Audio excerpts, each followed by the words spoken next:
ഇന്നലെയാണ് 3 മലയാളികളെ അരുണാചൽ പ്രദേശിലെ ഹോട്ടൽ മുറിയിൽ മരിച്ച നിലയിൽ കണ്ടെത്തിയത്. തിരുവനന്തപുരം സ്വദേശി ആര്യ, കോട്ടയം സ്വദേശികളായ ദേവി, ഭർത്താവ് നവീൻ എന്നിവരാണ് ദുരൂഹ സാഹചര്യത്തിൽ മരിച്ചത്. ശരീരത്തിൽ വരഞ്ഞ് രക്തം വാർന്നാണ് മൂവരും മരിച്ചത്.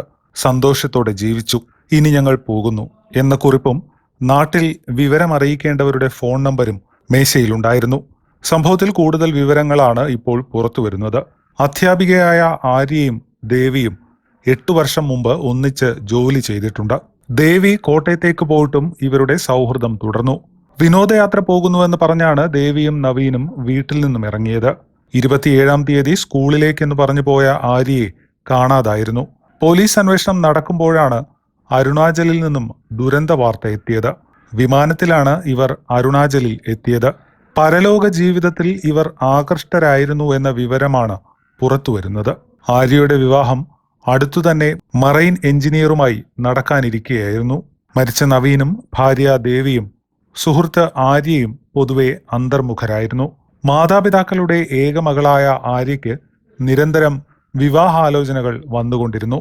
പക്ഷേ സുഹൃത്തായ ദേവിയുടെ അഭിപ്രായ പ്രകാരം എല്ലാം നിരസിച്ചു. ഇതിനു പിന്നിൽ ദേവിയുടെ സ്വാധീനമാണെന്ന് ആര്യയുടെ അച്ഛനും അമ്മയും തിരിച്ചറിഞ്ഞിരുന്നു. മനോരോഗ വിദഗ്ധരെ പോലും ആര്യയെ കാണിക്കേണ്ട അവസ്ഥ വന്നു. അതിനുശേഷമാണ് മാതാപിതാക്കളുടെ നിർബന്ധം കൊണ്ട് ആര്യ വിവാഹത്തിനു സമ്മതിച്ചത്. ക്ഷണക്കത്തടിച്ച് വിവാഹം വിളിച്ചു കഴിഞ്ഞു വീട്ടുകാർ. വിവാഹ സാരിയും സ്വർണവുമെല്ലാം വാങ്ങിയും വെച്ചു. ഇതിനിടെ വീണ്ടും ആര്യയെ ദേവിയും നവീനും സ്വാധീനിച്ചു എന്നാണ് സൂചന. ആര്യയുടെ വിവാഹം നിശ്ചയിച്ചതോടെയാണ് മൂവരും മരിക്കാൻ തീരുമാനിച്ചതെന്നാണ് പോലീസ് നിഗമനം. ആര്യയെ മകളെന്ന് പറഞ്ഞാണ് ഇവർ മൂവരും ഹോട്ടലിലെ ഒരു റൂമിൽ കഴിഞ്ഞത്. നവീൻ സാത്താൻ സേവക്കാരുടെ കൂട്ടായ്മയിലെ അംഗമാണെന്നാണ് പുറത്തുവരുന്ന വിവരം. ഭാര്യയെയും സുഹൃത്തായ അധ്യാപികയെയും വിചിത്ര വഴികളിലേക്ക് നയിച്ചത് ഭർത്താവ് നവീനാണ്.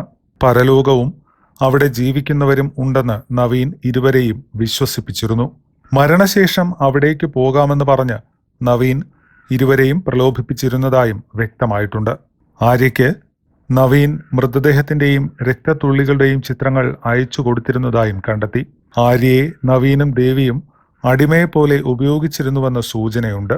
അതീന്ദ്രിയ സ്വഭാവം കൈവരിക്കാനാണ് പലരും സാത്താൻ സേവയെന്ന അന്ധവിശ്വാസത്തിലേക്ക് വഴുതി വീഴുന്നത്. നവീനാണ് ഈ അതീന്ദ്രിയ വിശ്വാസ ഗ്രൂപ്പിന്റെ ഭാഗമായി ആദ്യം മാറിയത്. നവീൻ മരണാനന്തര ജീവിതത്തെക്കുറിച്ച് ഇന്റർനെറ്റിൽ തിരഞ്ഞതായി പോലീസ് കണ്ടെത്തിയിരുന്നു. അതേസമയം ഏകമകളായ ആര്യയുടെ മരണം ഇതുവരെയും അമ്മയെ അറിയിച്ചിട്ടില്ല.